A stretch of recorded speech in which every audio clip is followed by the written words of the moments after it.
kulturang Placereño sa Placer Masbate ug tribo Buyoganon sa Abuyog Leyte kampyon sa Sinulog-based ug free interpretation category sa Sinulog Grand Parade.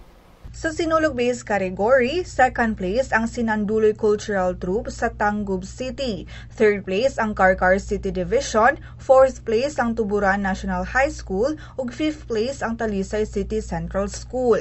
Best in Costume ang Sinanduloy Cultural Troupe ug Best in Musicality ang Carcar City Division. Samtang sa free interpretation category, second place ang Tribu Linganay sa Alang-Alang Leyte, third place ang Tribu Himag-Ulaw sa Placer Masbate, fourth place ang Tribu Katbalaugan sa Katbalogan City, Samar, ug fifth place ang Lumad Basa Canon. Best in Costume ang Tribu Linganay sa Alang-Alang Leyte ug Best in Musicality ang Tribu Buyoganon sa Abuyog Leyte. Ug ganiya ang ubang mga daog sa street dancing, float, higante, puppeteer, on-site decor ug visual merchandise.